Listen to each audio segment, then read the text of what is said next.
The opinions expressed on this radio station, its programs, and its website by the hosts, guests, and call-in listeners or chatters are solely the opinions of the original source who expressed them. They do not necessarily represent the opinions of Revolution Radio and FreedomSlips.com, its staff, or affiliates. You're listening to Revolution Radio, FreedomSlips.com, 100% listener-supported radio, and now we return you to your host.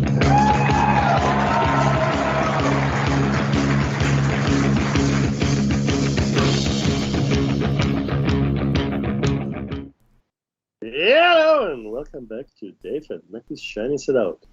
Show number 601. 1 and 600. That means we've been doing this for nigh on 12 years. That's right. Important message. This is listener-funded radio, which means you, the listener, is funding this station, really, pretty much on your own. Please donate if you can. If you can't donate, and any currency is fine, including crypto, of course. Then tell your friends and family about the station. And maybe one of those good folk has some spare rubles or drachma or lira. They can donate to the station. That would be awesome. If you can. We are talking about the hypothesis. This is going to take a long time to do. So we got to see how we're going to close out the lost scientists. I think it was missing scientists, right? We have to close out. But that's okay. We'll get there. But yeah, this will take a long time. Last show we made it through the first 2 pages, which is better than we did before. No, that's actually good. That's good. It's a good thing. But look, suffice it to say that over the years, one wonders what it's all about. Surely most people do. What is it all about? What's the meaning of it all? Some people come to it sooner, some people come to it later, but everybody comes to it eventually. Why are we here? Where are we going? Where did we come from? Etc. Etc. These are questions that are probably the most important questions beyond immediate survival. And what the hypothesis attempts to do is answer some of those questions, or find reasonable explanations for some of the things that are happening. I mean, some of the phenomena we observe all around us. Why are these things? What's going on? And Dave, like we said last week, Dave and I, over the course of certainly the show, and to some extent before that, realized just how many things we don't know. Right? Again, the most striking example of this for me was water. I didn't think there was any mystery in water. It's just water. I mean, it's H2O. I mean, it doesn't get much simpler than that. Okay, it really doesn't.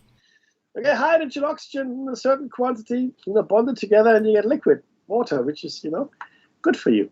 But the truth is, we don't know really about water. We don't really know why it does what it does. I mean, there's some things that we figured out, recently, but there's a whole raft of things we just don't know.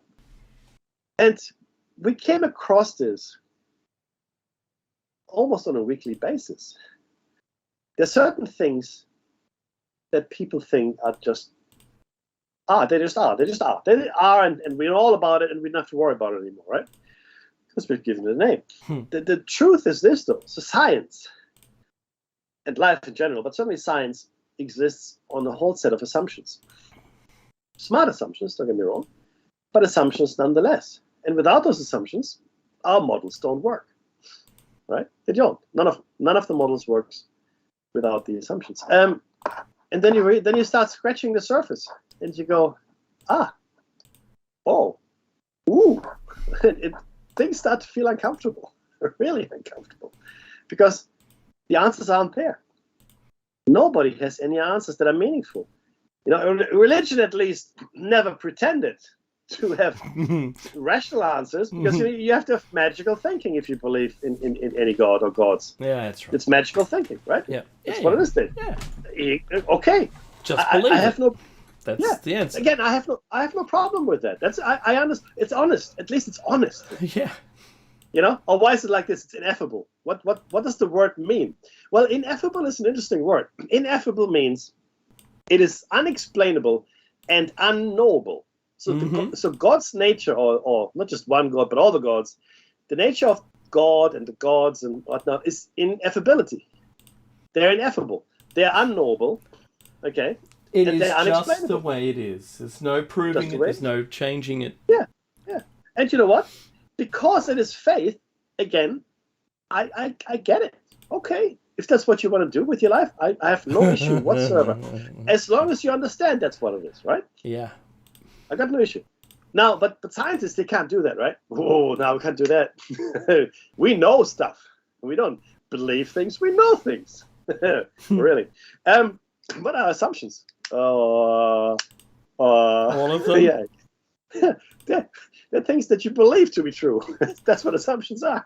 They're not they're not actually true. They're just believed to be true. Now, there's some truths that we have found out over the years, of course. We do understand geometry pretty well. We understand geometry, like three-dimensional geometry. We're good at that. That's pretty much it. We're good at that. That's what we know.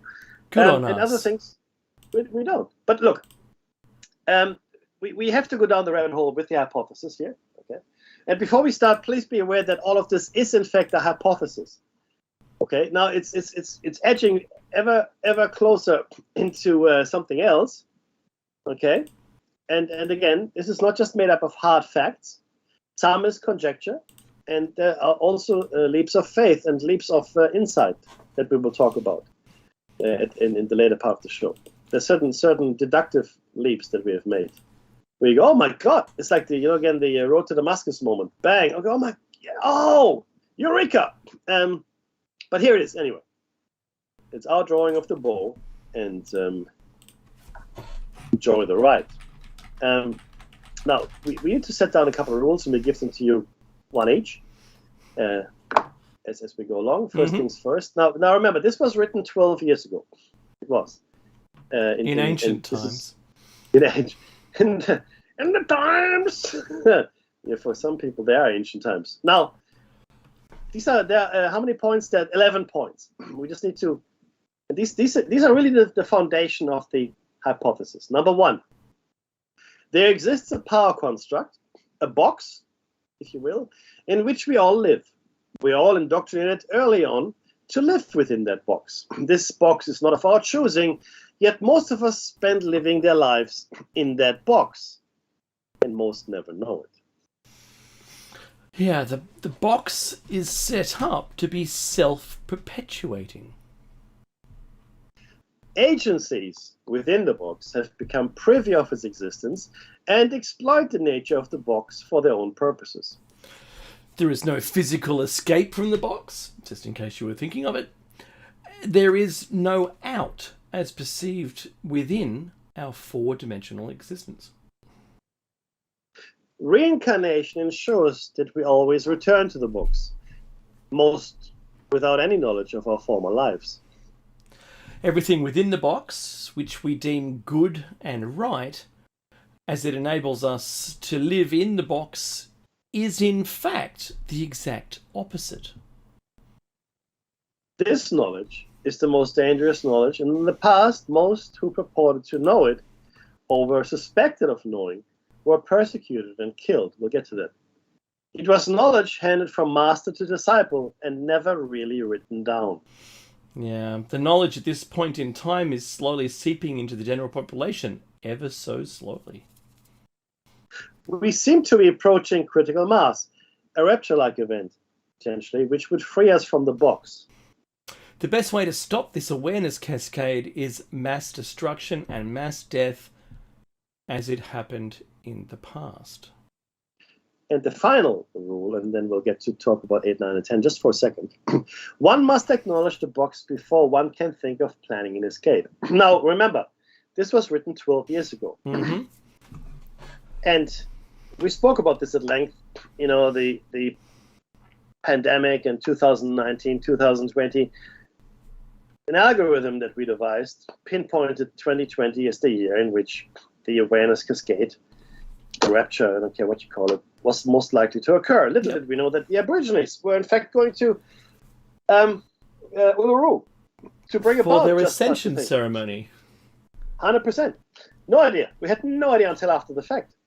And this is, see, we weren't looking for stuff that supports our theory. There's no confirmation bias here. This is stuff that actually happened. Yeah. Okay, now remember, we wrote this 12 years ago, and then all the other stuff happened in between, and you have to think at this point, well, maybe we're onto something. Okay? Because the pandemic, which brought about the same effects as mass destruction and mass death, which was a lowering of the frequency. And look, the excess deaths are in the millions for those years. There was massive death. But the more important thing is that people became extremely afraid and uncertain. The fear factor was phenomenal. And maybe our algorithm was right. And the only way to stop it, short of killing everybody, was to, unleash this virus that became... I remember when it first happened, Dave, the virus that is. Yep. We were looking at it, they said, 70,000 people had become sick. Excuse me, right? And this was in the early weeks of 2020. And we looked at it, this doesn't smell right. So we kept following it. And sure enough, it exploded. And even if it didn't explode in reality, but look, a lot of people did get sick and did die. And then the vaccines came along. So it did fulfill many agendas, in my opinion, this event. And the most important thing that it prevented, in my opinion, yet again, is the prevention of the ascension, let's call it, awareness cascade, whatever I call it, the awareness cascade. But it was. This is esoteric. I get it. This sounds very esoteric and a little airy fairy. But I believe our energetic levels are relatively low in the lower frequency ranges. In order for us to ascend, we have to raise our, I guess, spiritual energy is probably the best way to put it, significantly. And I think, again, that once we reach a certain number, because in nature, there are cascading events. When a certain number is reached, things just happen. I'll give you a simple example, right? In a nuclear reaction, you can have plutonium lying around, next to each other in certain amounts. But once you get over a certain threshold, something happens. Yeah. Cascading effects take place. Okay, it becomes active, if you will. Okay, the nuclear reaction is starting at a certain volume, a certain mass, etc., etc. There are other events in nature that are like that, like the tipping point events. Yeah. And we used the Fibonacci sequence to come up with the population number that we came up with, and that population was meant to be reached, which it was, by the way, in 2020. So, whatever had to happen before we reached the population. That much was clear. Before we reached whatever the critical number was, and it happened to be 7.76 billion, 7.776. We've got the real number written down. And it did. In 2019, the virus started propagating, and news of the virus started propagating, etc., etc., a whole bunch of other stuff, which was, of course, preceded in Australia with the worst bushfires ever. Yeah. Which in and of itself would have changed the energetic landscape in Australia and ahead of the Uluru Ascension event. So just to be clear, that this is where we are, and we're not suffering from confirmation bias. This is stuff that happened. We didn't look for it. We said this before it happened. This is what we said, and we gave the year as well. Okay, well before it happened, because that's our theory, and we didn't have to look for corroborating evidence. It just happened. Yep. And in scientific circles, that's actually pretty powerful. If you make a prediction in a theory, and then the stuff happens, you go, oh, well, maybe there's more to it than we thought. Okay, the hypothesis was this, then that happened. Okay, there's something here, right? Now, this is not repeatable, of course, but Dave, you have no idea how glad I am that we put it all in writing and we put it all in the airwaves. It's all recorded. It's out there. That's right. It's timestamped. Totally. Timestamped. It's a thing. Yep. Okay, so People can't come, oh, you said it afterwards. No. No, we didn't. There it is. That's right. Did not. Yeah. And we're not in fact- challenging YouTube to delete it. No, let's just put it that way. So Okay. Mickey, one of those things that I was watching as we were talking about these, it was a topic that always came up, and it comes up all the time, and it's about Agenda 21. I bring up, I also reflect upon the Good Morning America program and how delightful it was to watch that pre 9/11. Yes. And the post 9/11 changed our world so significantly that it was probably unrecoverable. There wasn't an amount of happiness that we observed in the 2000s, early 2001s, that we can ever get back to. It was a time of unbridled happiness. The world was our oyster. We could achieve anything. You know, the bestseller book was there in Good Morning America. The authors were happy. Everything was great. Brian Gumbel? Brian Gumbel was the host, right? Al Rucker did the weather. Al Roker, yes. Roker, yeah. And I loved it. I used to watch it late at night here because it was your morning hour, late night. I just, it was never the same. I've gone back on YouTube. You can actually find some of the shows and watch them with. Try to remove your cynicism and watch it. Try to remove these layers of oppression, of experience. You just can't when you watch it.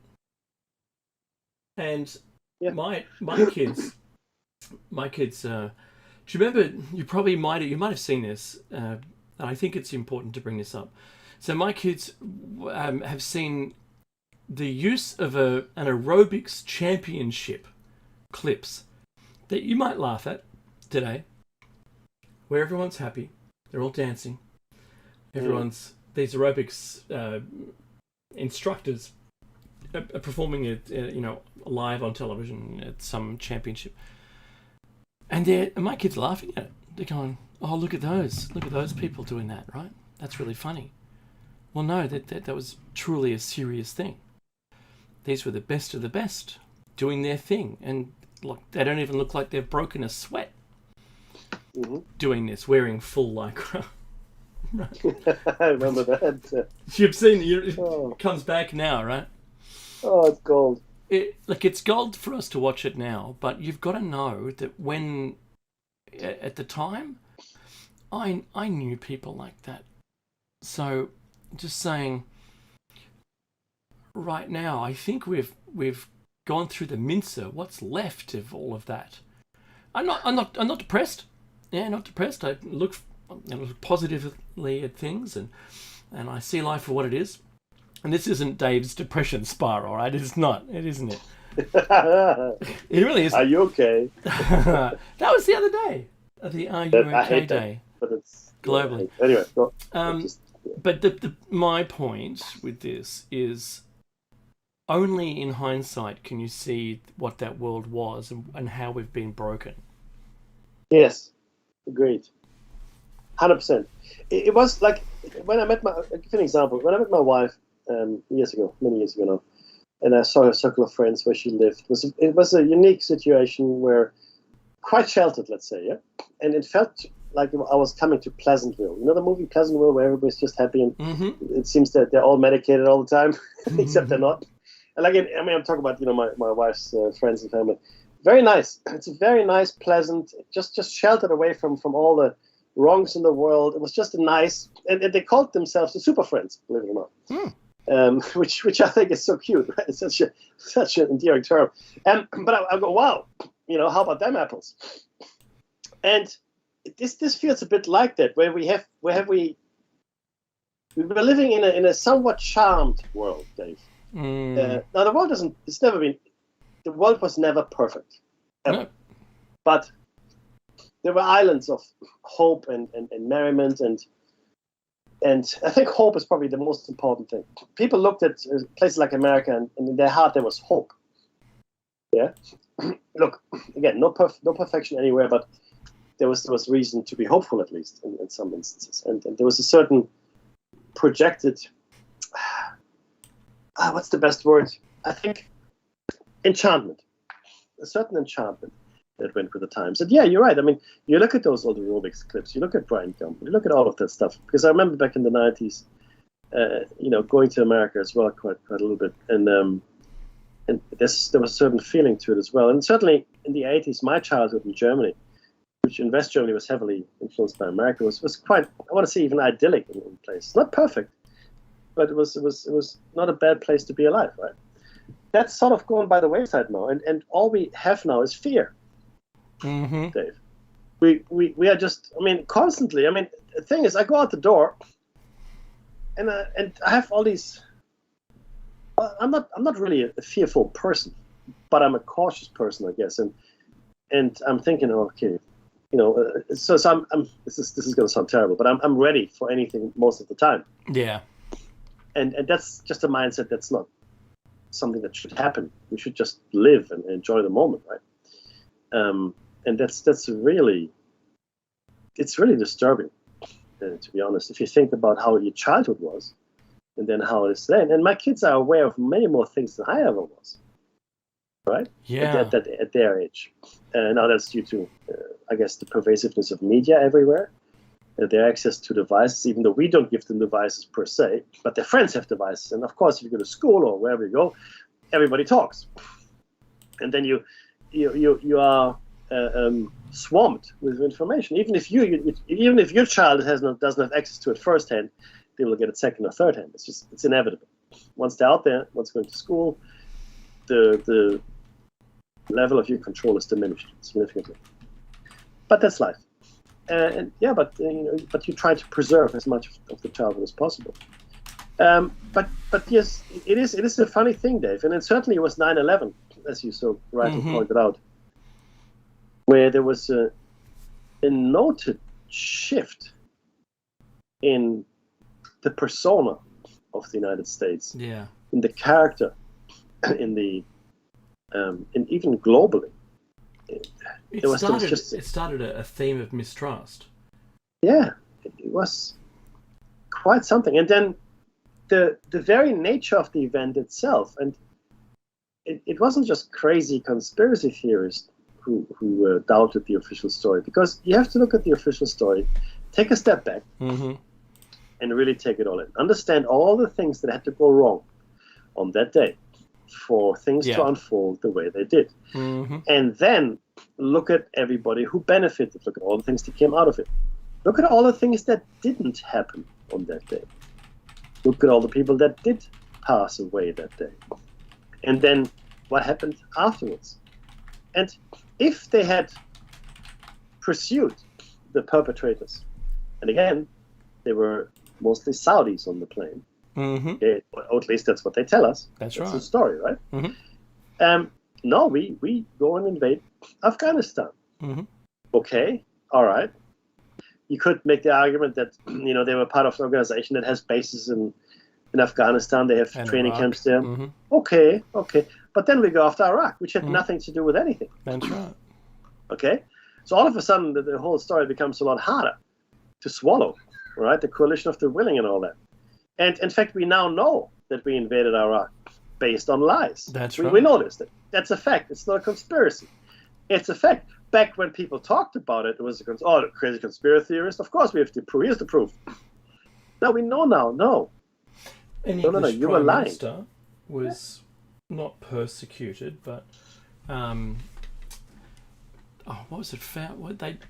Let's say there was a judgment placed against them for sending their people to a war that had no justification.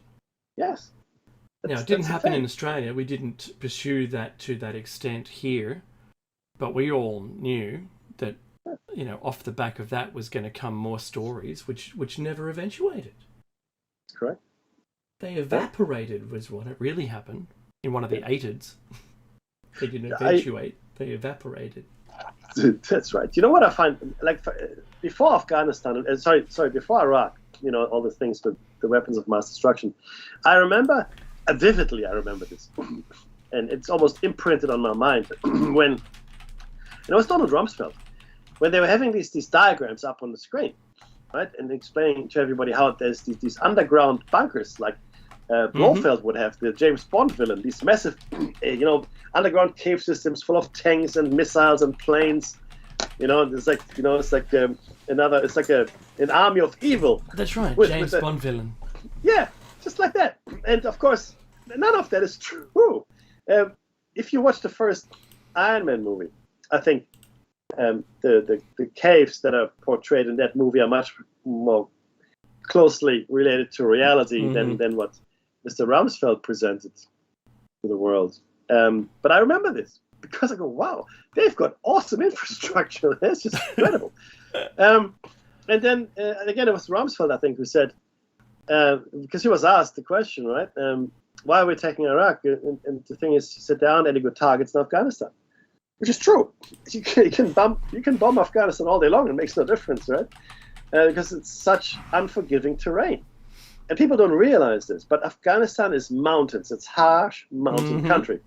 And if you're there and you've lived there for thousands of years, you will have the advantage every day. Every day of the week. Now, people forget that Afghanistan is the number one producer of poppy flowers in the world.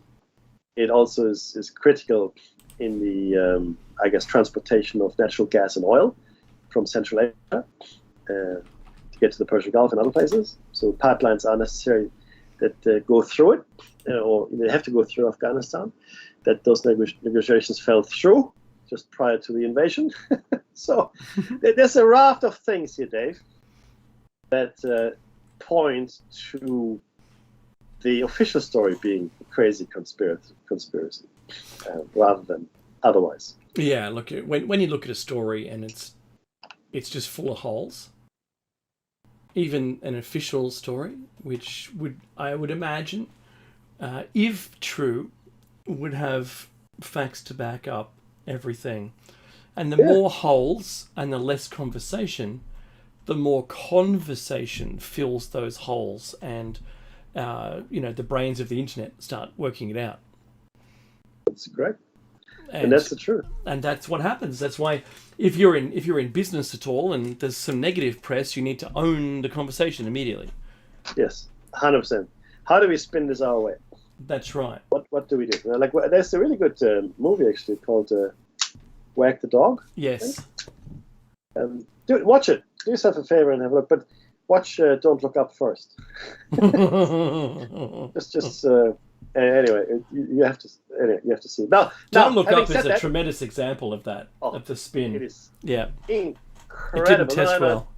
That's the thing I was going to say. We don't want to talk about that. It doesn't test, but we're not going to get re-elected. There will be no elections. You know what I like, though, about that movie? What's that?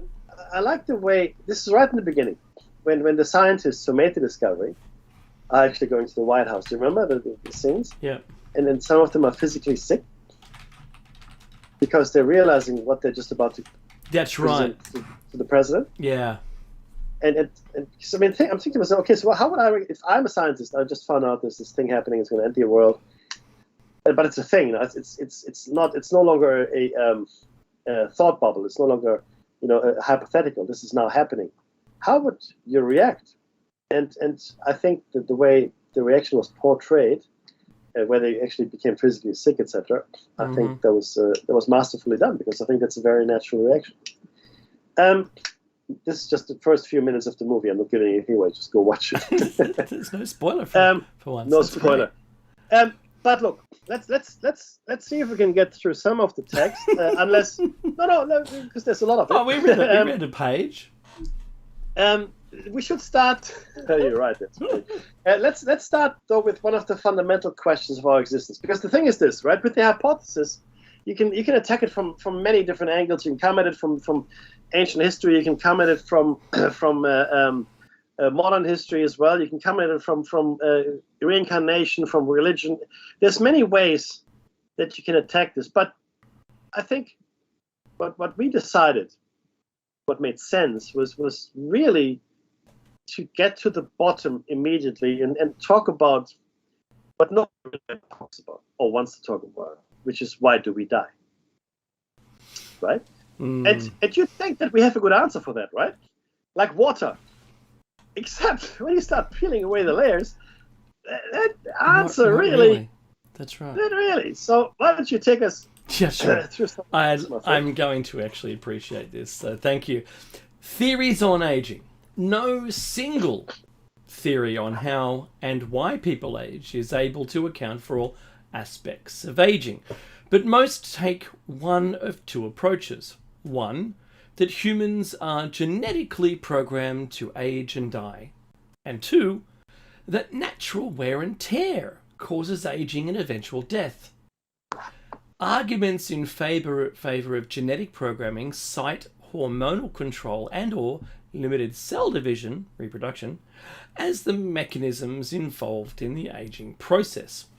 One hormonal approach focuses on the hypothalamus at the base of the forebrain, which controls the production of growth hormones which influence growth and development.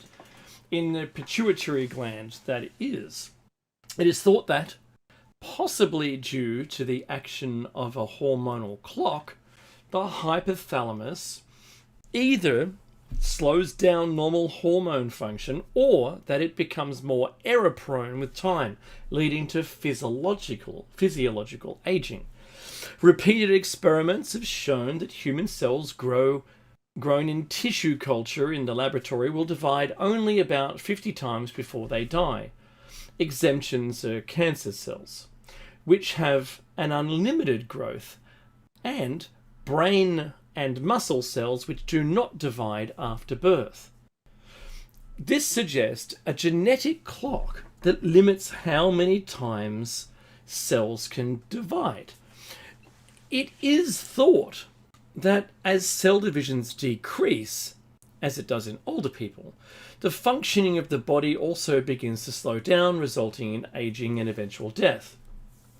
The wear and tear theory of aging and death suggests that genes, the molecules that carry instructions for passing on specific traits from one generation to another, are altered by random mutations, changes in form, that accumulate over time, gradually leading to aging and disease.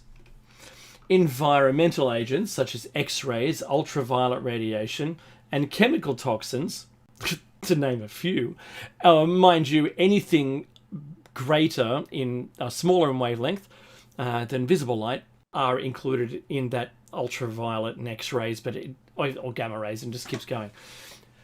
Can contribute to this mutation process. All cells have the ability to repair damaged DNA. I'm not going to bother. The molecular basis of hereditary, that is.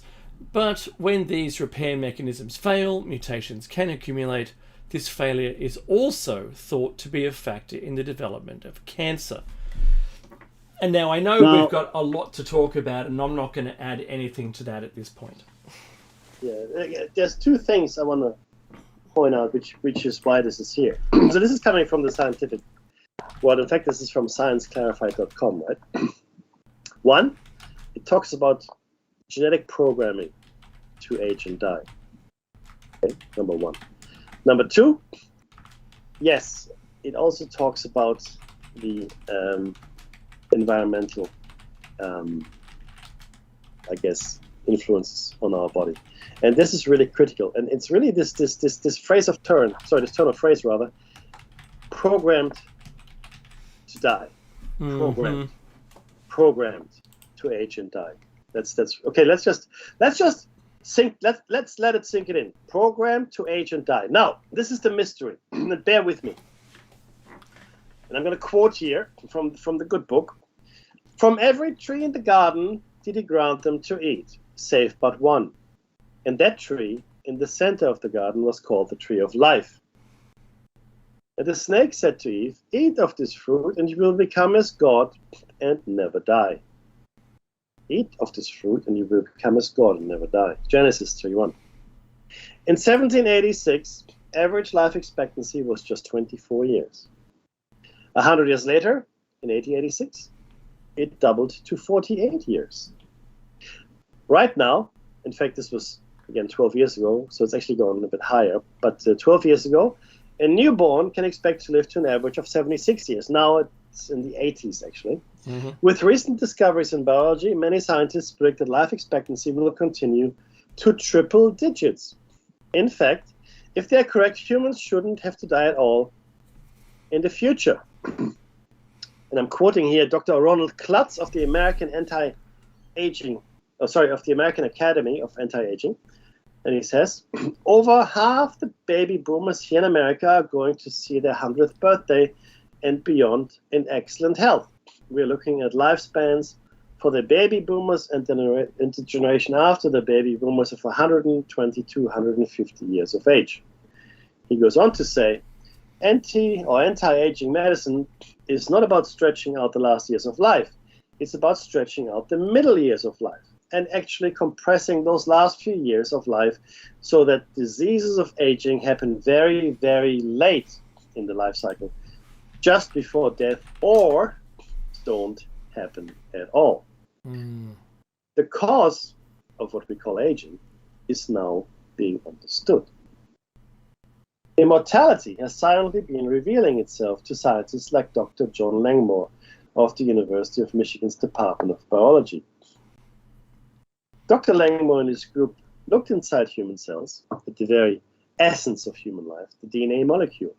Specifically, Dr. Langmore looked at the tips of the DNA molecule, a previously overlooked part of the double helix molecule that contained a certain kind of chain of repeating pairs of enzymes.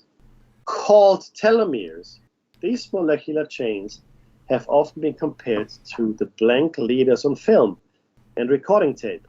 Indeed, telomeres seem to perform a similar function. Dave? They sure do, and I can't wait to get to this. It says quick interlude. And then, what exactly are telomeres? That's a good question. Telomeres are special, essential DNA sequences at both ends of each chromosome. Each time chromosomes replicate, a small amount of the telomere of the DNA at both ends is lost by an uncertain mechanism. Because human telomeres shorten at a much faster rate than many lower organisms, we speculate that this telomere shortening probably has a beneficial effect for humans, namely mortality.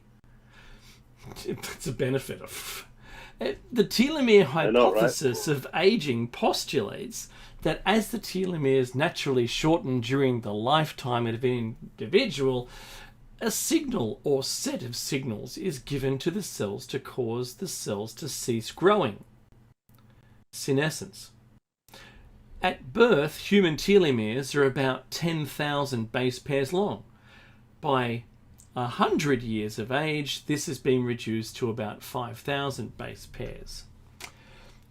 Telomerase, remember that name, is actually an enzyme, a catalytic protein that is able to arrest or reverse this shortening process. Normally, telomerase is only used to increase the length of telomeres during the formation of sperm and perhaps eggs, thus ensuring that our offspring inherit long or young telomeres to propagate the species. During the replication process, the spiral DNA molecule must split in half and reassemble a copy of itself.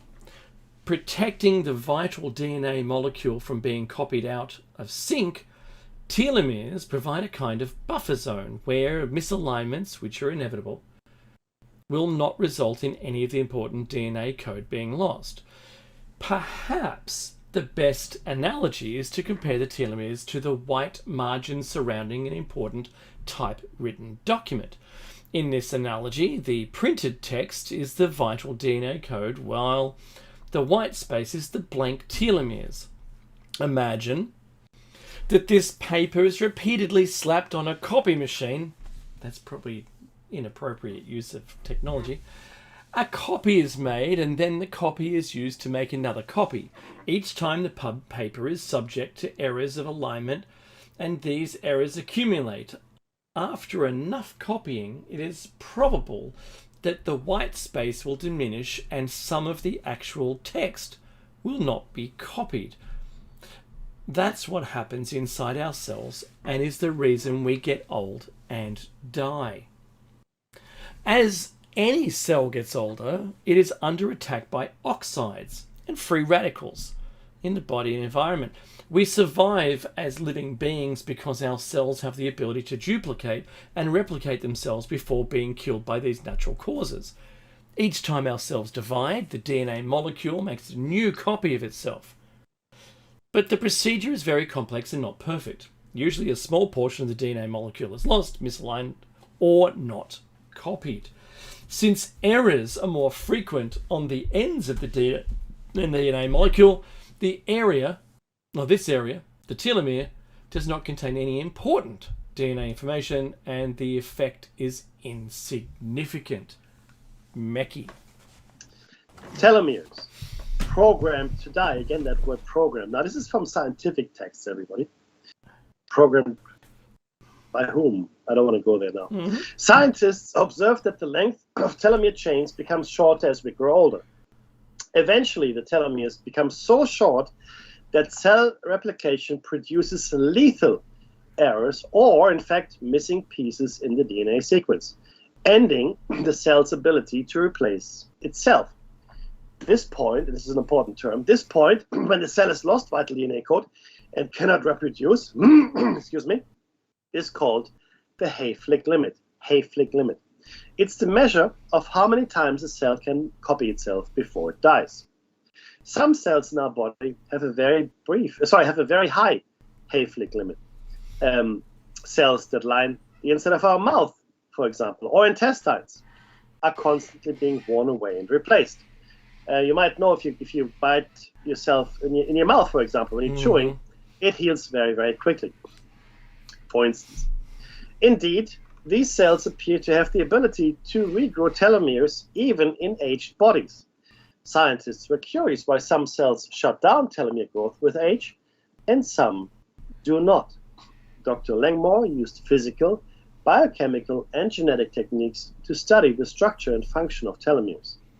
His group developed a cell-free system to reconstitute functional model telomeres using synthetic DNA and studied the mechanism by which telomeres normally stabilize chromosomes and how shortening of the telomeres could cause instability. The protein factors responsible for stabilizing the ends of chromosomes are being identified, cloned, and studied. Electron microscopy is used to directly visualize the structure of the model telomeres. Dr. Langmore's group used new enzymatic assays to determine the structure of telomere DNA in normal and abnormal cells grown in vivo and in vitro in order to address specific hypotheses about the role of telomeres in aging and cancer. Scientists have discovered an important enzyme that can turn the telomere production on the DNA molecule on and off. It's called telomerase. Not surprisingly, it seems that as we get older, the amount of telomerase in our bodies, in our cells, decreases, Dave. The cancer problem. Now, we'll talk about this ourselves after this, but usually if a cell makes an error in copying itself, the error will prevent the cell from duplicating itself in the future. So the mistake is limited. But with cancer cells, cells with errors somehow turn on, well, we'll describe somehow as well later, the production of telomerase and make the mutant cell immortal. Now, aberrant cells can reproduce unchecked and outlive normal cells. This is the process that creates tumours. Since we all have mutant precancerous cells in our body, nature has decided to shut off telomerase as we age, thus preventing these mutant cells from growing telomeres. It's a kind of programmed death a trade-off to reduce our lifespan in order to save us from being riddled with tumours. Nevertheless, some precancerous cells manage to reactivate their telomeres, and this has caused the research to focus more on blocking telomere production rather than trying to extend it. Anti-cancer researchers believe that introducing a molecule to block this groove, the telomerase would become unable to attach itself to the DNA and thereby limit the length of the telomere reproduction. While this work holds hope for stopping tumour cells from reproducing forever, it does little to extend healthy cells from being rejuvenated. However, if the molecule blocker could specifically target only cancerous cells without blocking telomerase activity in healthy cells, it could be a step towards human life extension if and when a pharmaceutical can be developed that activates telomerase in the human body. The cancer problem, as stated above, in my opinion, this is Mecki, represents a fallacious argument. First of all, nature decides nothing, unless we now have moved into a creationist, pagan, parallel universe. Nature is an abstraction we use to describe biological, chemical, and physiological processes. You cannot have it both ways. Either there is a creative force that makes decisions, or there is not. So the cancer problem, healthy cells would not have copy errors. More words needed. In essence, what we have just shared with you means that we have a built-in kill switch. Why do we have a built-in kill switch? Mecki, before we go to the next piece, this argument that's come out, which I would consider currently as it's the signpost that says that there's a bridge out ahead. But it's been put there by people who didn't know whether there was a bridge out or not. And it's a warning, sure, it's a warning. It's the yellow card on the soccer field or whatever you want to call it, right? There was something, I saw something, right? It's not a red card. So, yes, cancer cells switch on telomerase to sustain themselves. But I'm sure we're going to talk about why we, in the future, in our show, why we are limited to 120 years, and what Nobel Nobel Medicine Prize winner has invented, or has discovered. Now, before we go on, though, it's important to understand one thing, and this is the key thing to understand. Oh, astroturfing, that was what I was wanting to put. Astroturfing, well done. Mm-hmm. And no, we have in our bodies cells, and those cells can go cancerous. Something goes wrong, they go cancerous. It happens. When a cancer cell develops, it switches on telomerase. That's a statement. That's a truth. Mm-hmm. Every cancer cell in your body is essentially immortal. Now, how do you get to pre-cancer cells? Now, there are various reasons, and let's look at the mundane ones first. You're exposed to radiation. Mm-hmm. You're exposed to toxins in the environment. You smoke a lot. You drink a lot. You eat bad food, whatever. But all of these things can cause cell damage. That's your fault. Okay? And there's nothing anyone can do about that. It's the same as when a brick falls on your head and you die. That's just what happens. Mm-hmm. It's too bad. You can be immortal all you want. If a brick falls on your head, that's it. Now, it's the same with these toxins that can damage your cells. Now, if your cells get damaged that way, then, well, there's very little you can do, and you develop a cancer, and on it goes. Telomerase is switched on, etc. However, let's say you avoid all of that. Let's say you avoid the toxins in the world and whatever. And in fact, your immune system is so good you can deal with most things. But it's only good because your telomeres remain long and healthy. That's true. And telomerase ensures. In fact, there's some evidence that has shown that telomerase can reverse the aging process. So if you have telomerase in your system and it's working to protect and reconstitute the telomeres, you can reverse the aging process. Now, this is where I find the cancer argument fallacious, and so far I have not had anyone tell me otherwise, because no one is actually looking at it from that angle, I guess. If I had telomerase functioning in the body, it not being switched off at a certain age, then the chance of cancer developing, again, natural toxins, environmental exposure notwithstanding, should be minimal, because the cells are healthy. Okay, the cells are healthy because there's no copying problem. There's no copying issue. They're copied perfect. Fine, because guess what? They are protected. There is no Hayflick limit anymore. No Hayflick limit. Again, notwithstanding outside influences. Okay, so we should all focus on telomerase, treatments and protocols. Yep. Rather than thinking of switching it off altogether, because that's just insanity. So, to me, this is a huge matzo ball, which doesn't make any sense at all from the scientific side, because the thing is this: the cancer cells switch telomerase on. They switch it on. They don't rely on it being on. They're switching it on. If it's not switched on, that is, for the cells that have mutated into cancer cells. Every time. Whereas if it had been switched on all along, it would have protected the cell. Yeah. This is where my simple logic leads me. And I feel like I'm out standing in the middle of a forest, shouting into the woods. Yeah. And just there's no one there to hear me, because this simple truth is overwhelming to me.